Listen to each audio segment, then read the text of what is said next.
Okay, welcome everybody. We are both here on Zoom and also live streaming on the school committee's YouTube channel. I want to thank Dr. Porter and Dr. Costa for putting together tonight's presentation for students and families at the middle school level. And of course, our three middle school principals who have helped with all of this work, and the teachers who are the ones who have really done the work.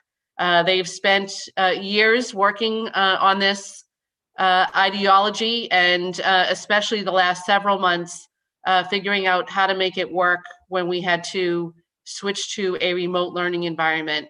And that, of course, was a little bit serendipitous to us because it allowed us to move forward with this very important work. And I don't want to take up too much time, so I'll toss it right over to Dr. Porter and Dr. Costa. And just before they get started, one more reminder for the folks listening that if you click on the globe on the bottom right of your screen, you can change to English or Portuguese if you prefer to hear this presentation in one of those languages. And a quick reminder to Dr. Porter and Dr. Costa that we need to use a little bit of a slower pace to understand that our interpreters are trying to translate as we speak. So I toss it to you. Okay, thank you, Dr. Kelly, and thank you for that reminder. I am a fast talker, so I will definitely slow down. So just give us a moment. We're going to share our screen here with you. And while you do that, for parents and students and others who are watching, you are welcome to put questions in the Q&A. We will take questions at the end of the presentation. Thank you, Dr. Kelly.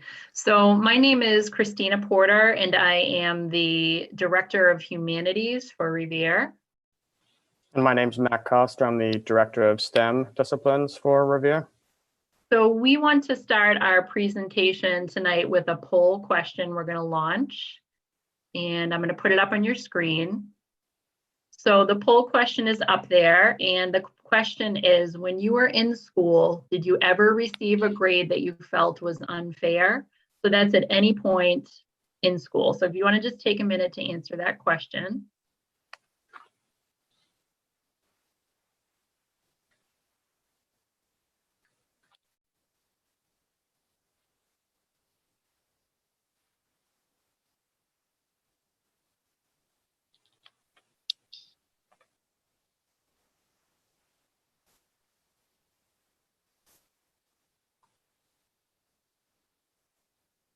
Okay, just a few more seconds. Don't worry if you don't see it. Sometimes if your pop-ups are blocked, it won't show up. So that's perfectly okay. All right.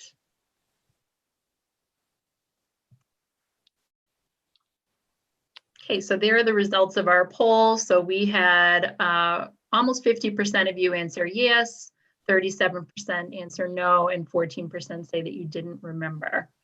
So that's just something that we want you to keep in mind. All of us have experienced what we refer to as traditional grading practices. And Matt and I are going to be talking about some of the work that we have been doing to move away from that. Matt, you can see slides, correct? Got it. Correct. Okay, perfect.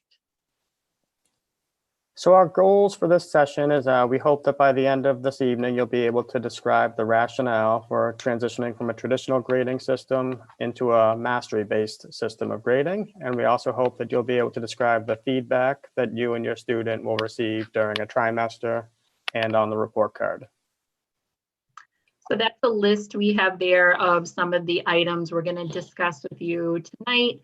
We're going to start by sharing some profiles of different students with you. We're going to talk about the challenges with traditional grading practices. We'll look at the work that Matt and I have done with educators over the past 5 years on this.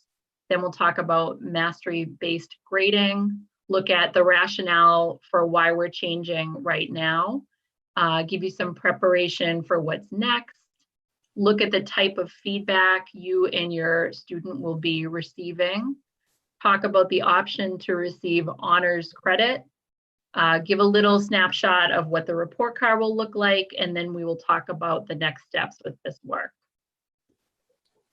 So we first wanted to look at some different student profiles and see how they may have been impacted with traditional grades. So this first student that we're looking at received a grade of an 87.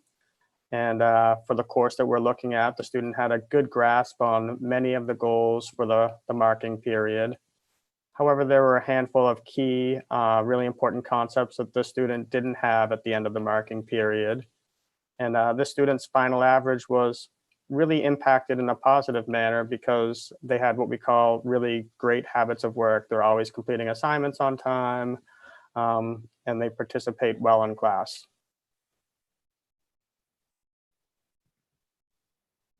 Okay, so this is student number 2. We selected this student because this student has the same average as the first student, had a very good understanding of all the goals for that marking period, had a real exceptional understanding of many of the goals, but this particular student's final average was negatively impacted because the student didn't submit a couple of key assignments on time. And there were definitely some times where this student could have been a better participant during class discussions.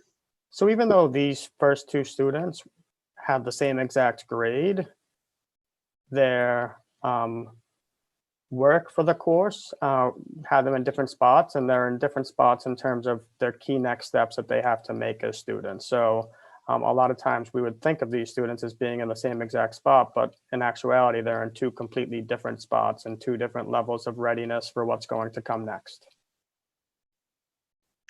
And then we have student number 3. So this student's final average for the marking period was a 54. So this particular student really struggled at the beginning, wasn't able to hand in all of the assignments.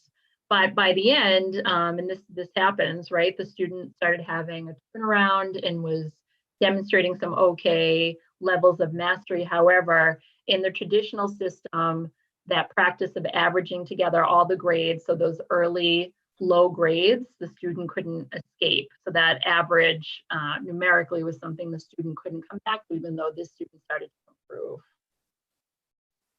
So our final student that we're looking at had a final grade that was a 95, so a really high grade, and the student demonstrated exceptional levels of mastery for most of the course goals.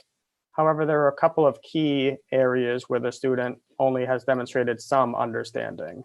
The student always completes assignments and submits work on time. However, the student could be a better collaborator and is not always an active listener during small group work. So even though this student has a really high average, there's still some key areas where this student needs to work in terms of content, but also in terms of their habits of work and how they interact with their peers during class.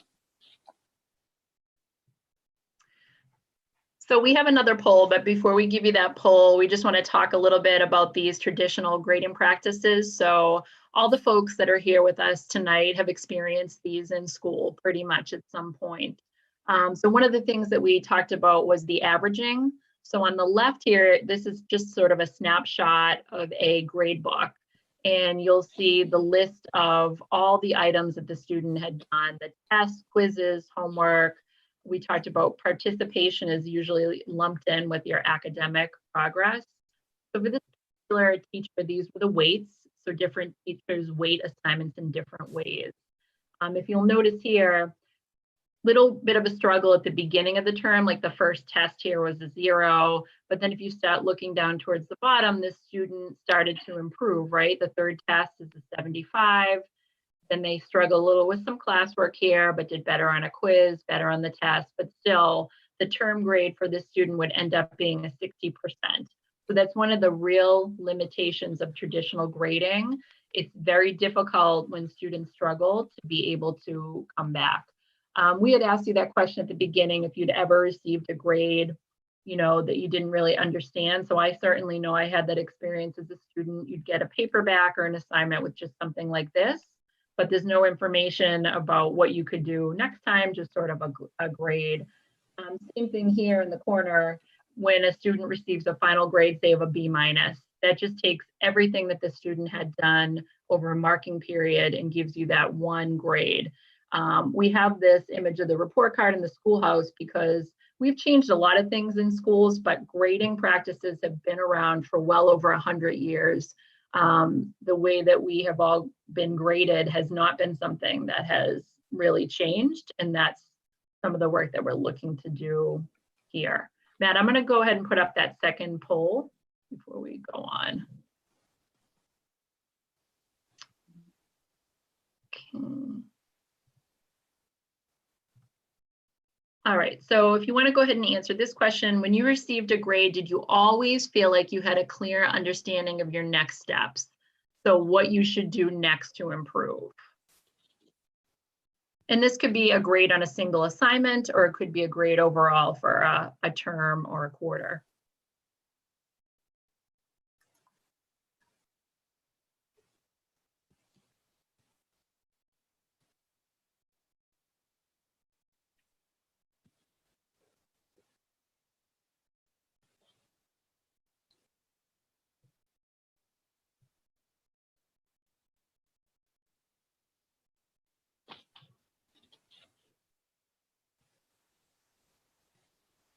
Okay, just a few more seconds. Okay.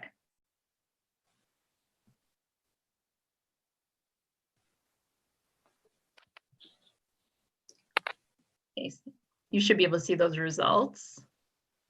So as you can see, the vast majority of us were saying sometimes. So sometimes we had a good idea of what we needed to do next. And, you know, a lot of times, or maybe sometimes we didn't have that clear idea. And a handful of us were saying we never had that clear understanding of next steps. Okay. So some of the challenges with traditional grading practices that we've already highlighted and we just want to capture one more time is a student's grade on that A through F scale is based off of some sort of combination of their achievement, effort, behavior, participation, and compliance with classroom rules and policies. And all of these things are important, but one of the challenges with putting them all together is their meaning gets lost, and those next steps that students have to make are not always clear. Another challenge is the focus for students is often on performing. What do they have to do to get a good grade?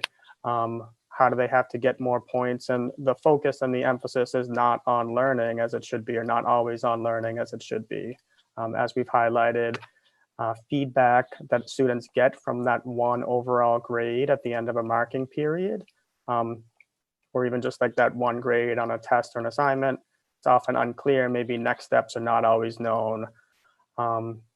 Certain practices often cause students to lose hope and give up. You know, when students get a low grade or the process of averaging all grades together, sometimes those practices make it seem or make the reality that students might not have a chance to pass for a marking period. And even though they struggled for a little bit, but by the end of the marking period, as we saw with that third student, they were able to demonstrate some good levels of mastery.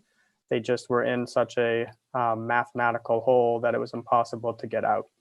And as we talked about, the traditional system of grading was designed over 100 years ago. It was designed for a different time period. It relies a lot on extrinsic rewards and punishments. And many of the practices that are a part of this traditional system of grading run counter to current research and current understanding about learning, motivation, and feedback, and what works best. So I mentioned briefly at the beginning that Matt and I are co-chairs of the grading practices subcommittee. So this isn't a new topic for us. So this is something that we have been working on for the past 5 years. Our committee is comprised of teachers and administrators from all of the schools in the district. We've been running professional development for educators for those 5 years. Sometimes that's in director meetings, sometimes it's in grading practices meetings, but we've been doing that.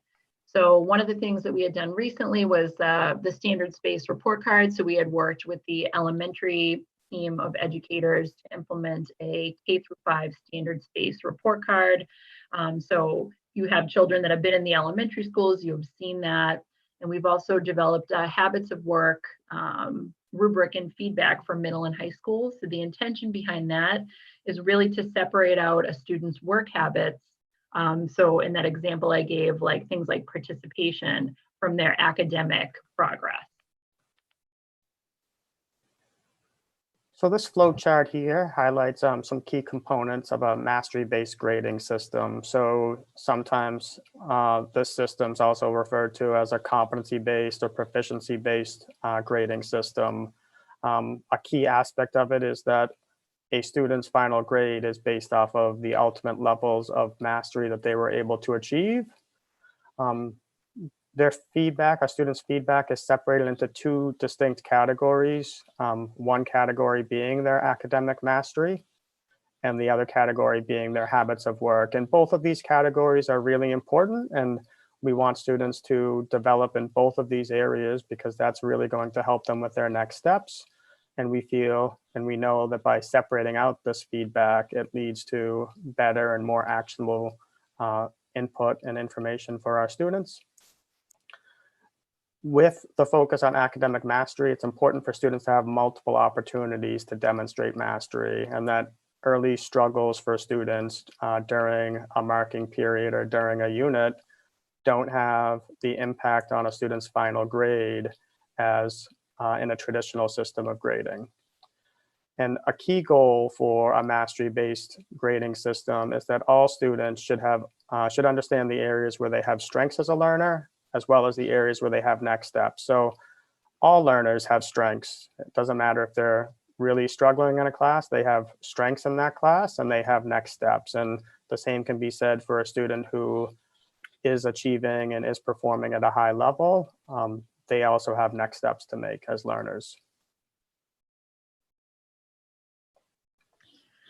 So we wanted to address this question. We put this here because we wanted to talk a little bit about traditional and mastery-based grading. So hopefully we've highlighted what our committee believes and what the research tells us are some of those shortcomings with our traditional practices. Things like, when kids are struggling to first learn something, especially if it's really complex material or not submitting assignments on time, we don't want that to be weighted against their learning, their academic mastery of their content areas. And we also want students to have really specific feedback to highlight strengths and next steps. And that's something over time that teachers have done with things like rubrics and giving feedback, but it's not a standard practice overall for grading. And that's something that we really want to change. So one of the things that as middle school educators and as middle school caregivers or caregivers of middle school students, we're obviously thinking about what's the best preparation for them for their next steps as learners, for when they get to high school and when they get to college. And we really feel that a mastery-based system of grading is going to support our students with their next steps. That a key piece of being ready for the next level is mastering the most important content and goals from the current grade level. So if you're in 8th grade, it's really important that you master the key goals of 8th grade in order to be ready for 9th grade. Another key aspect of being ready for what's next is strengthening and refining the processes and practices that support learning, practices like collaboration, practices like receiving feedback and acting on that feedback.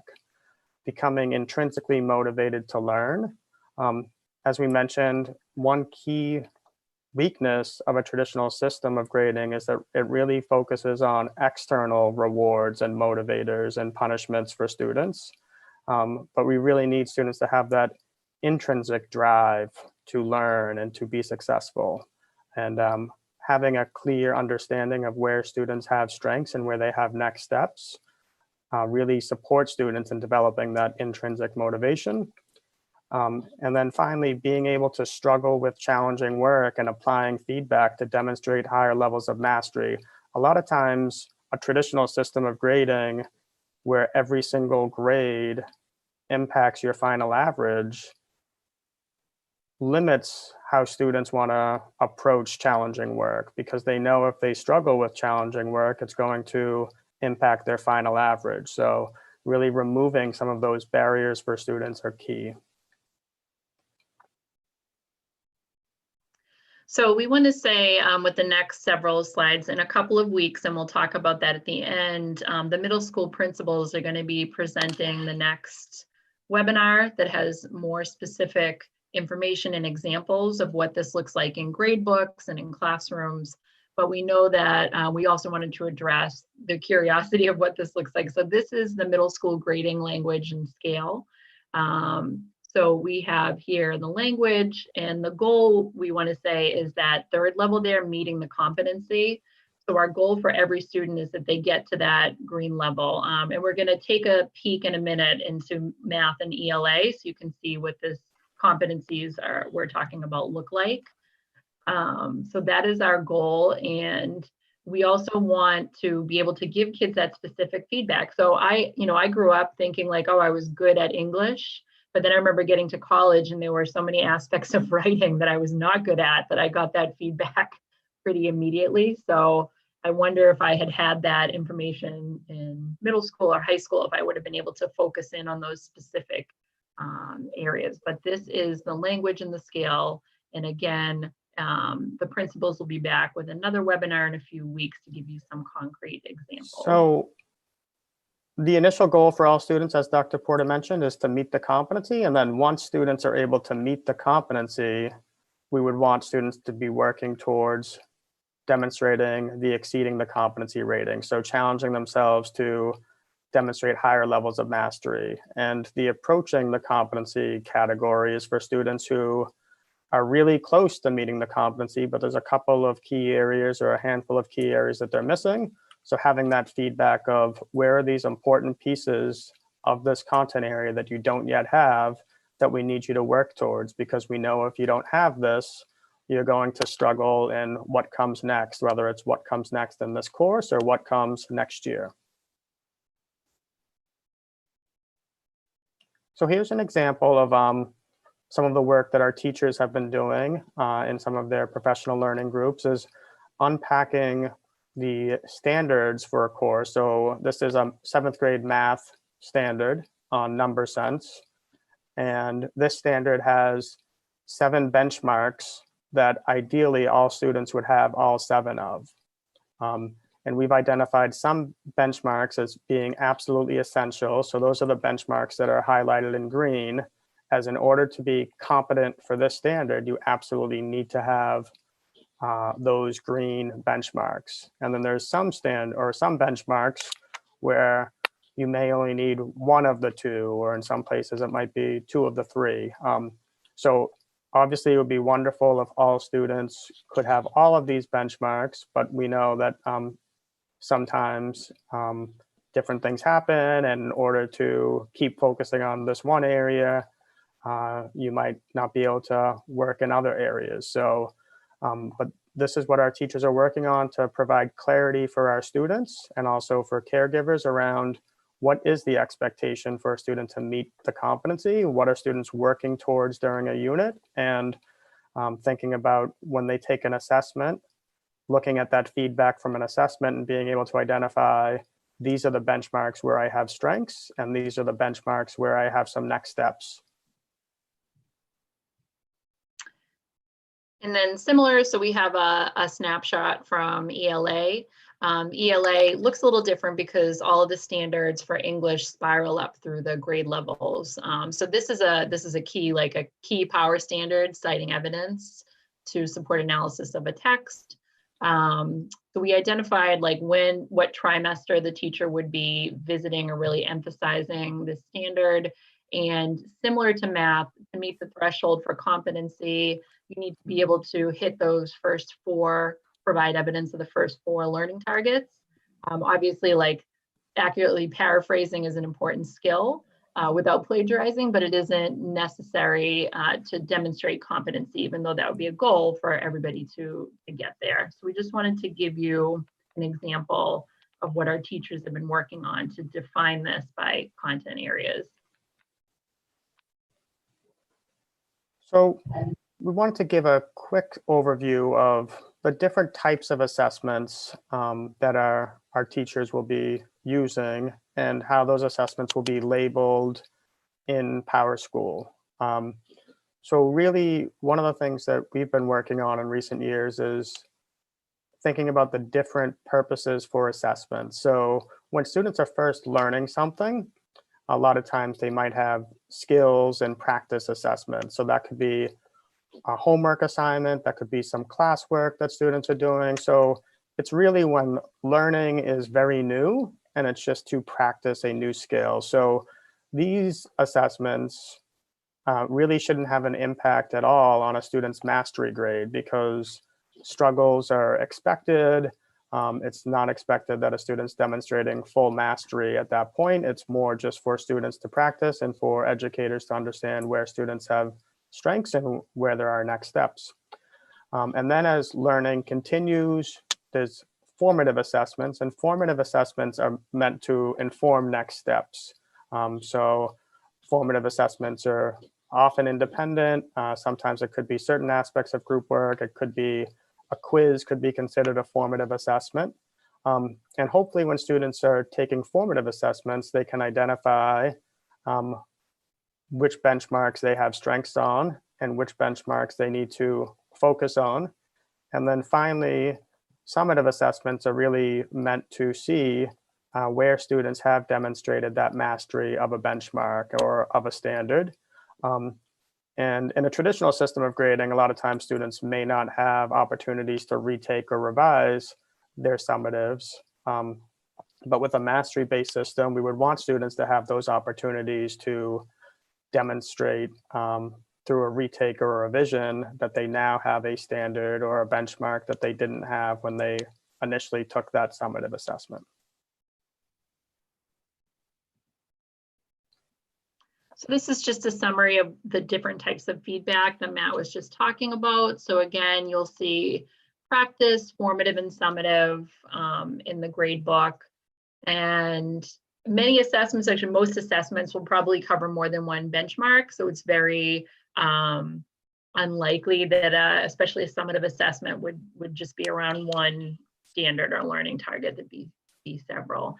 And we've said this a bunch of times, but we think it's really important to emphasize that students should have that clear understanding of strengths and next steps. As a little bit of a different example, I always struggled with math.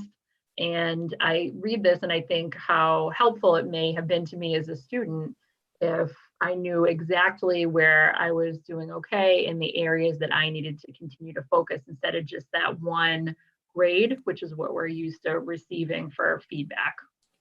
So for an example here, excuse me, if a student was to take a math test, that math test would be labeled as a summative.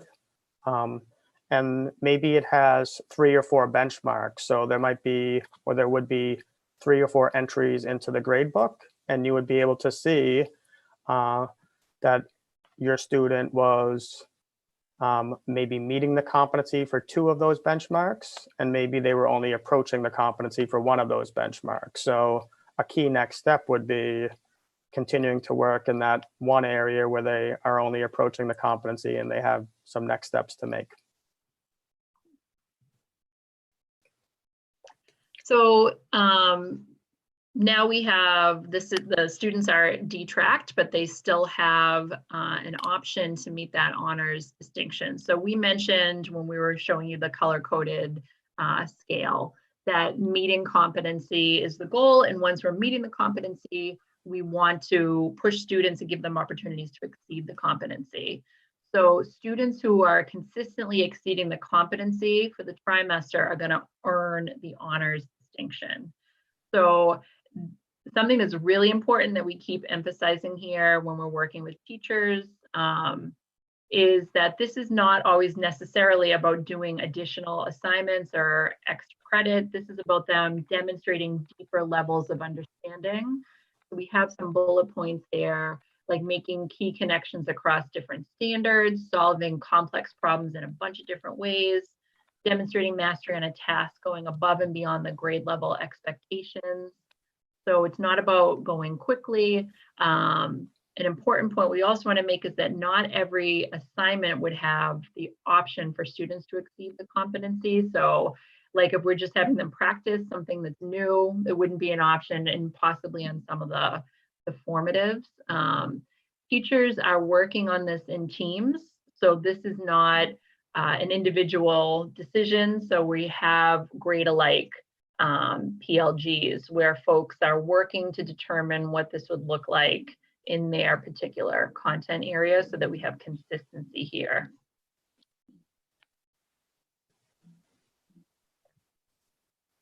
So this year on the report card, students will receive 2 key pieces of feedback for each course.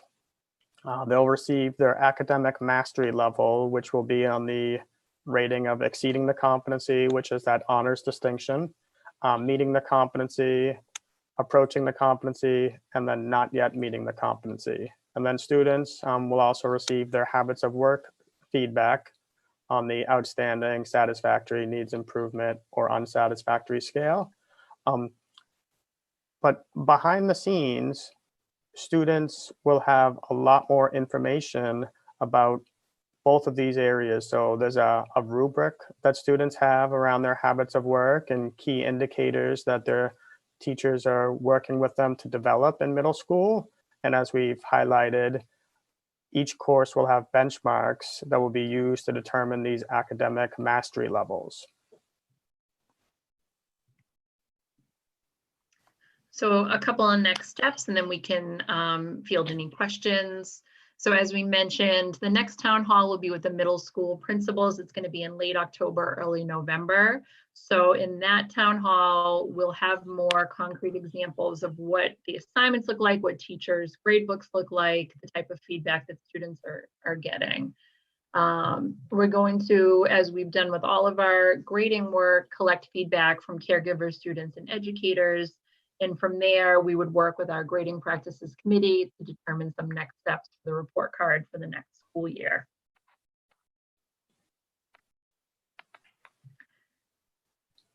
So Dr. Kelly and Dr. Makaba, that's what we have in the way of this presentation. I can stop this and see if there are any questions that Dr. Costa or I could address. Thank you both very much. Dr. Mokaba is going to handle the questions. I believe there is one in the question and answer. There is. The first question is this grading change happening in Revere or only in Revere or all of Massachusetts? This grading change that we're talking about is only happening, or as far as we're concerned, it's happening in Revere, but we do know that there are other districts in Massachusetts that as a result of everything that's been happening with COVID and with different ways of students learning, have been looking at different ways of providing feedback. So a lot of schools across the state in the spring did similar work that we did in Revere of moving to a competent, not yet competent system of providing feedback, and obviously realized that that wasn't quite where we wanted to be with grading feedback for this year, but that moving back to a traditional system of grading and moving back to a traditional system of grading during this time wasn't the right move. So we do know that there's lots of other schools and districts in Massachusetts and across the country that are rethinking their grading practices and trying to design a better system of grading to provide better, more supportive, more actionable feedback to students and caregivers. So we have another question. Who determines the benchmarks? Yeah, so we are utilizing like our state curriculum standards, our frameworks that we have. And for this year, we have our teams of teachers, which are led by teacher leaders, and then Matt and I and the building administrators work with them. We've pared down some of our learning targets to our power standards, so our most important standards. Assessments, so we have a lot of like common summative assessments that teachers have designed over the years. We're going to be looking at that because we're going to be looking at assessments that make sense in a remote setting. But the short answer to your question is we use the state frameworks and then we work with teacher leaders to determine all the benchmarks. We hope that the benchmarks provide clarity to the state standards about what are those specific skills that a student needs to have to be proficient in that state standard. A lot of times the state standards are written more for educators than they are for students. The next question is, are kids that are exceeding competency all the time in the same class as someone that is not?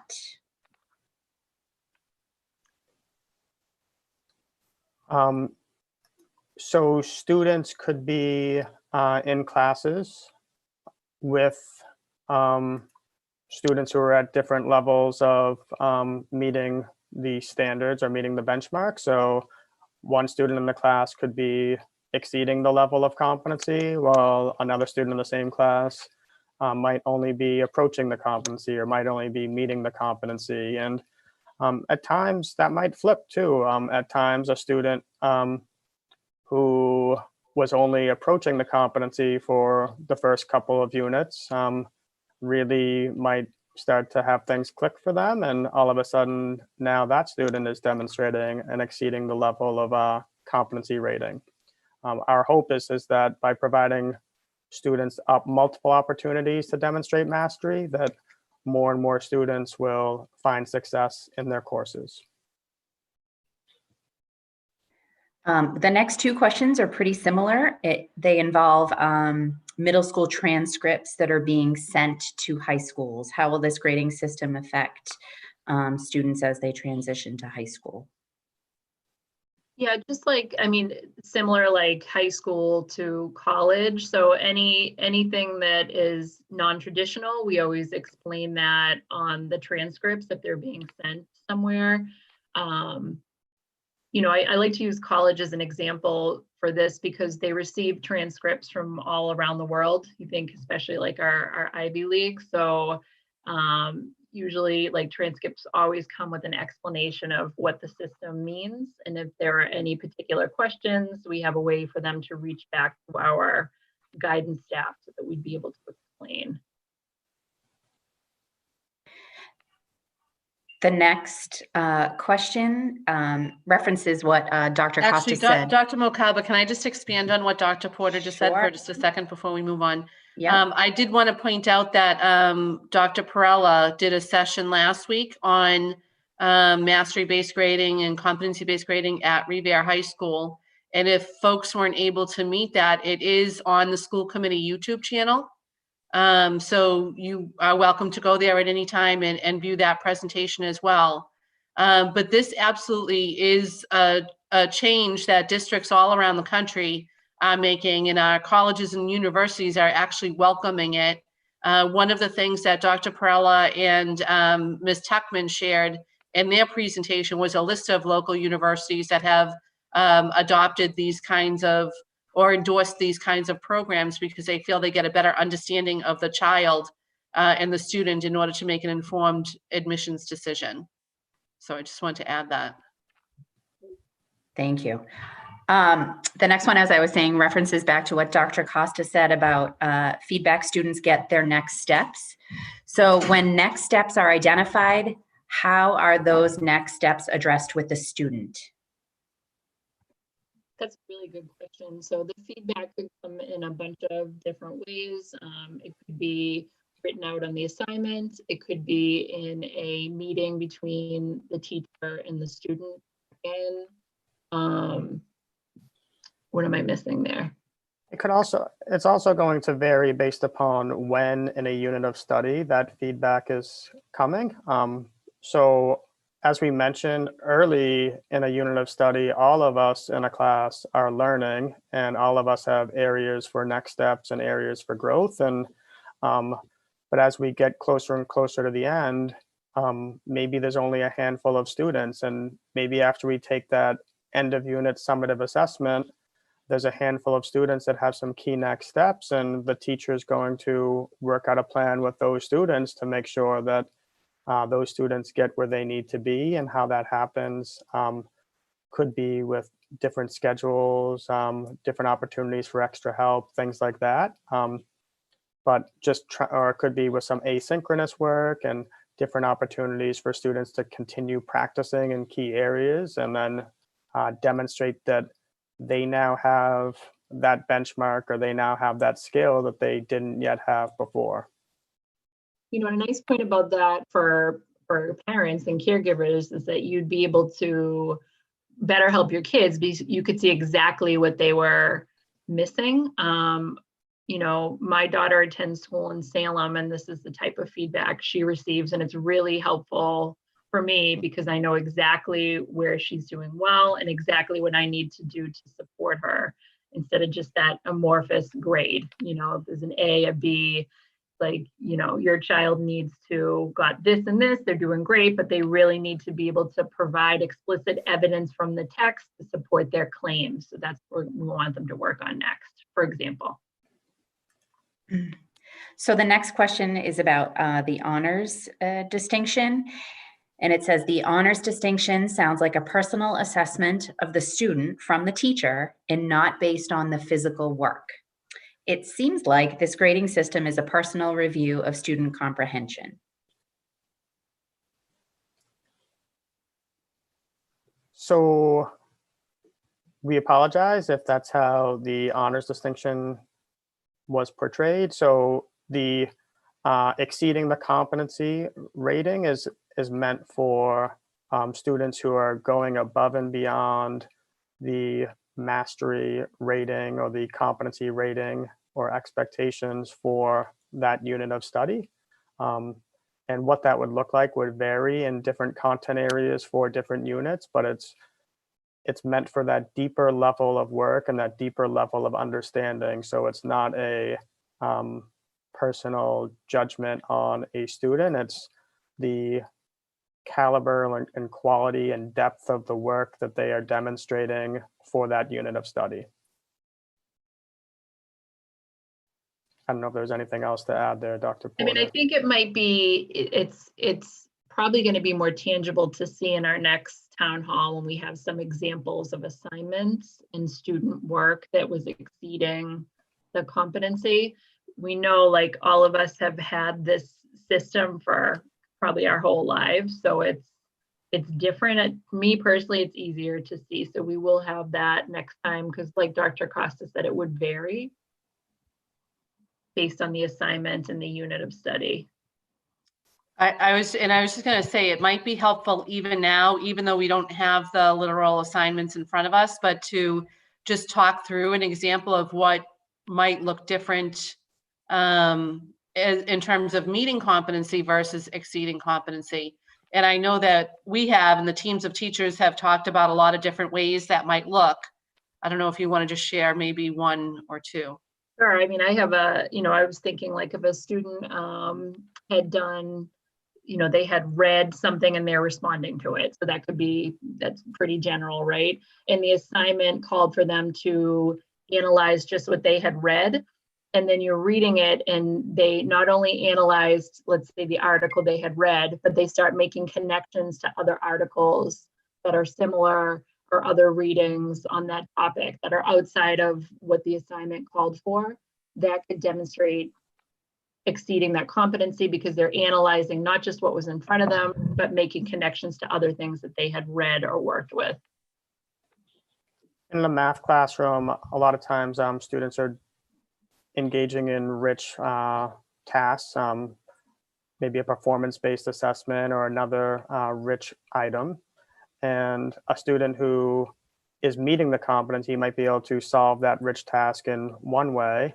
And maybe a student who's exceeding the competency could really solve that rich task in a couple of different ways and make connections between those two different solution strategies they used. Thank you. We have two questions which piggyback on this. How will what we considered former pre-AP students continue to be challenged in this detract model?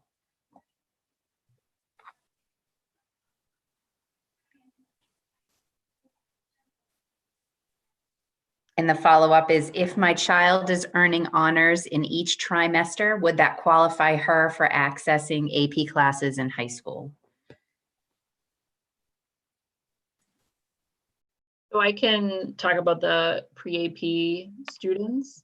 So part of the conversations that we're having with teachers when they're working together in their PLGs, so that's actually been a nice aspect of COVID, is we're able to get teacher teams together across schools in these virtual meetings, but also in their school, is to think about units of study and what the extensions are. So for students who are going to be able to read and discuss all this material, like what are the additional pieces that they could be reading and discussing and connecting to that gives them that opportunity. And then Danielle, the second part, the honors overall and so with the high school, one of the ways that students could get into advanced placement courses was the pre-AP track. So we're going to have to revisit that. I assume we'd be looking at exceeding the competency as one way.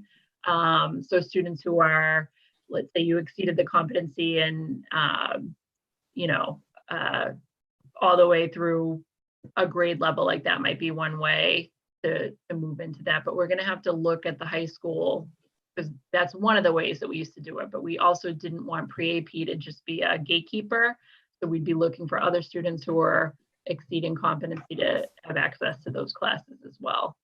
So students who in middle school are consistently exceeding the competency are definitely on their way to taking AP classes at the high school level. And we would even want and encourage lots of students who are meeting the competency in key places and maybe only at times exceeding the competency to be getting themselves ready for AP classes at the high school level. But if students are consistently exceeding the competency, they're doing wonderful work and they're on their way. Thank you. The next question is one I'm sure many parents have. So if a student is always exceeding expectations, is in the same class with others who are not, doesn't that mean that this child will always be behind and can't move forward because teachers can't teach 3 levels in the same class? So before it was pre-AP honors in college, 3 different classes. Can you explain how this will help these students who are exceeding expectations? I can start on this one if you want, and then Matt and Christina, you can jump in. So I think that any teacher will tell you that even in a traditional grading system, that is the environment we find ourselves in all the time, regardless of how our classes are labeled, honors, pre-AP or not. There are always kids in our college level classes that we identify and are saying, why aren't you in honors? What are you doing here? And, there are kids in the honors class who maybe struggle with that particular content area. And sometimes over the years, they may have been pushed forward in a way that didn't really help them close the learning gaps that would have helped them be more successful in those honors level classes or pre-AP classes as they move forward. And, one of the ways that happens is when we have grading systems like the traditional ones, where the grade doesn't really reflect the knowledge of the material or the mastery of the material that's being learned in that class, where, when grades are focused more on do you behave well all of the time and do your homework all of the time, then sometimes kids are artificially forced forward, which isn't necessarily the right thing for them academically. It would be better if we were focused on where they did have some gaps and remediated them so that they could be in that AP class and be fully successful and not stressed out because they're getting a C next to students who are getting A's and B's and feeling like they're missing something and have no way to step up, or are worried about things like their GPA and what impact that's going to have on them going to college. All of these things are real concerns that happen to kids and are really manifested in an unfair grading system that begins way back at 3rd, 4th, 5th grade. And the kids realize it, or it's visited on students when they reach the high school level, and sometimes it gets exacerbated at the college level. And those are the kinds of things that we're trying to prevent. I don't know, Matt and Christina, if you have more specifics on that. I think that was good. I mean, the only piece I would add is we are always looking for ways to challenge our students, and students who are ready for that next step and need that next step. Our teachers are collaborating and figuring out different ways of challenging and extending the learning of all students, and making sure that when students struggle, and all students struggle, and when students have those key gaps, that those key gaps get filled in.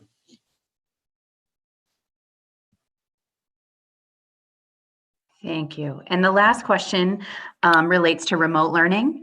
How can we help improve the grades for our students if they don't understand the classes in remote learning? I mean, that's a wonderful question. And I mean, one of the things is all of us are learning a new way of teaching and learning. So our educators are learning and trying to adapt to a new system, and our students are learning to try to adapt to a new system. And the best thing that we can support our students with is helping them to advocate for themselves. So when they don't understand something that their teacher is trying to explain to them, to advocate for themselves, to ask questions. And, you know, the teachers will try to explain things in different ways and try to support the students in different ways. Obviously, if that doesn't seem to be working, please reach out to the teacher and talk about what could be some helpful next steps there. I don't know if you have anything else to add on that. I would just say not only the teacher, but other resources at the school can certainly be put in place to help. We often have, especially at the elementary level, paraprofessionals and others, math interventionists, reading interventionists who can do some one-on-one work. That's something that would probably need to be set up through the school principal. So the teacher and other resources at the school, definitely reach out and let them try to work with you to help solve the problem. We recognize how hard this is on everybody. We know that kids learn better when they're in classrooms with their teachers. We're just not in a place right now in Revere where it's safe to be in that environment. But we certainly want to do everything that we can to ensure that every child has what they need. And the thing that helps us the most with that is communication between the family and the school.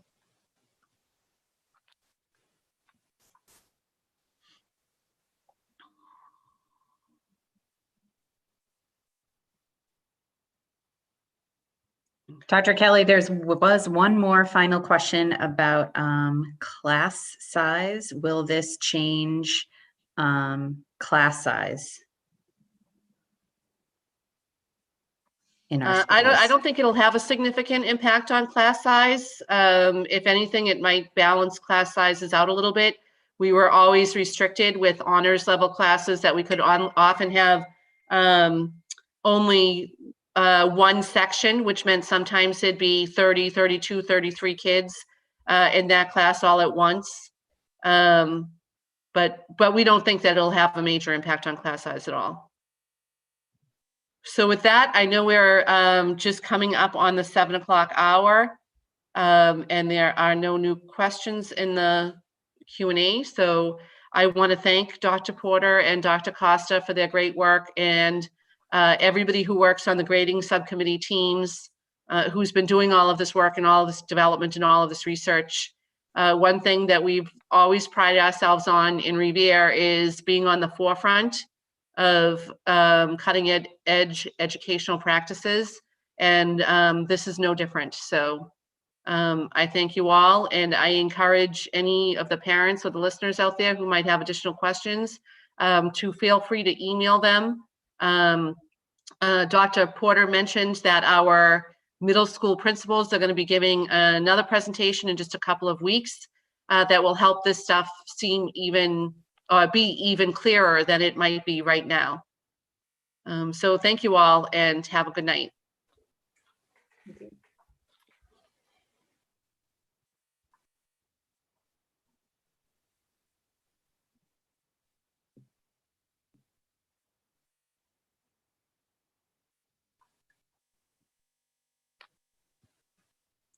Thank you.